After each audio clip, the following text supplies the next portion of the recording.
Shalom, sahabat pemenang yang luar biasa di dalam Tuhan Yesus. Saya, Pendeta Immanuel, kita bertemu kembali dalam renungan yang berjudul Tabib yang Luar Biasa. Alkitab mencatat kata Yehova Rafa ditemukan pertama kali dalam Keluaran 15 ayat 26. Kata kerja Rafa muncul 60 kali di dalam perjanjian lama. Yehova Rafa artinya Tuhan yang menyembuhkan, to heal, memulihkan, mengembalikan keadaan semula, to restore, menyehatkan, to cure, dari sakit penyakit. Sebagaimana Alkitab mencatat dalam Mazmur 6 ayat 3-5, kasihanilah aku Tuhan, sebab aku merana. Sembuhkanlah aku Tuhan, sebab tulang-tulangku gemetar dan jiwaku pun sangat terkejut. Tetapi Engkau Tuhan, berapa lama lagi? Kembalilah pula Tuhan, luputkanlah jiwaku, selamatkanlah aku oleh karena kasih setiamu. Kasihanilah aku Tuhan, sebab aku merana. Artinya, setiap manusia punya masalah dan pergumulan hidup masing-masing. Jadi saat menghadapi pergumulan, tantangan, kesulitan, penyakit, dan krisis ekonomi, keuangan, keamanan, ada kabar baik buat Anda, yaitu Anda memiliki Yehova Rafa, Allah yang menyembuhkan. Namun Yehova Rafa, Allah yang menyembuhkan, seringkali disalah tafsirkan dengan pengertian yang sempit, hanya berhubungan dengan kesembuhan fisik saja. Namun kata Yehova Rafa muncul pertama kali ketika Allah menolong umat Israel. Dia mengubah air yang pahit menjadi manis. Dia menyehatkan air minum itu agar bisa diminum dan tidak membawa kematian.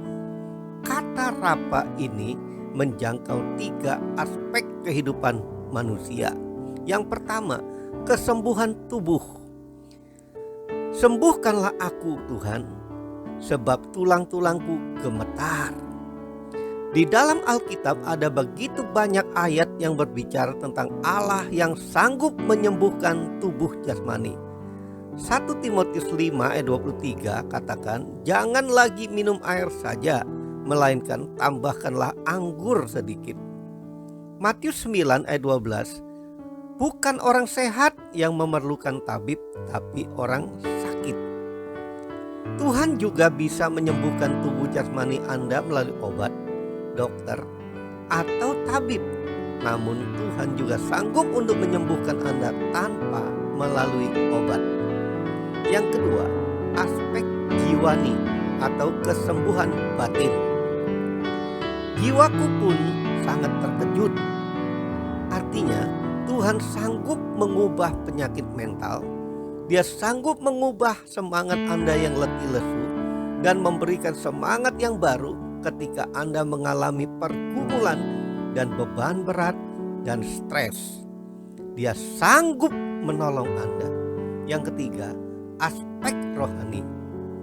Kasihanilah aku Tuhan, sebab aku merana.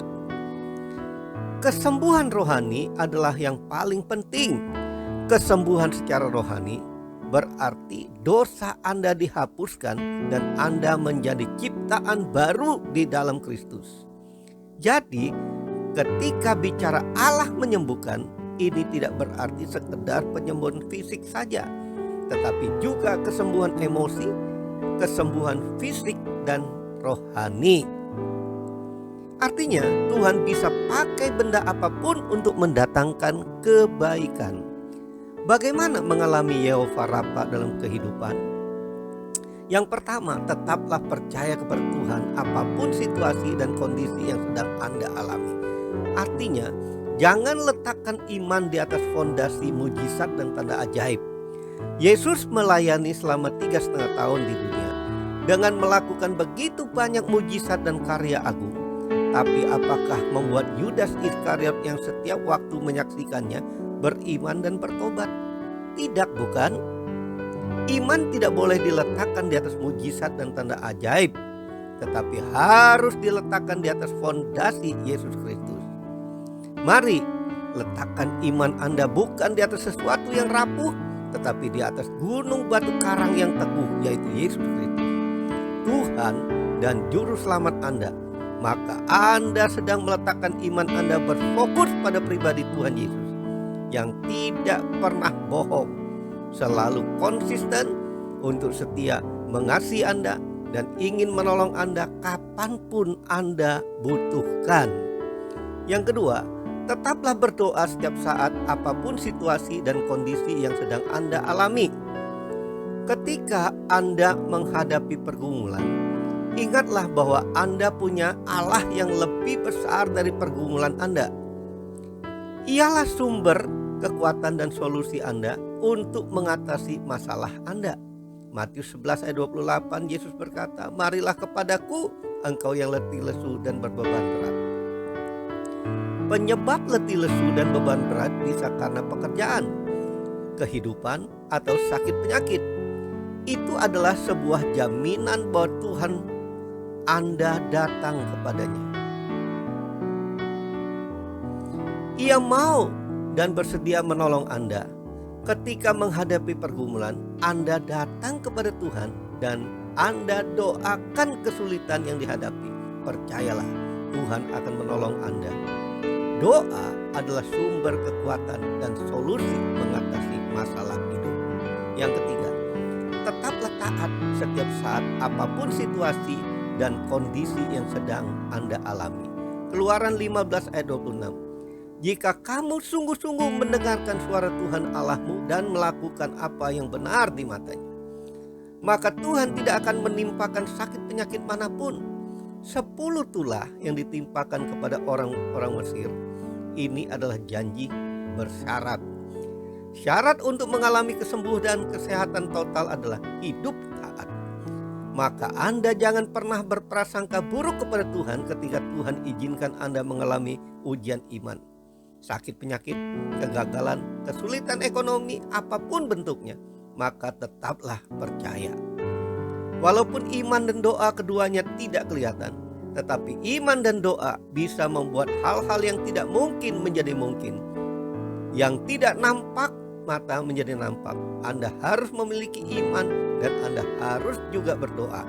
Karena iman saja tidak cukup kalau Anda tanpa perbuatan. Perbuatan itu adalah doa. Sudahkah Anda menyiapkan waktu untuk berdoa dalam mewujudkan iman Anda? Mari ikuti saya berdoa.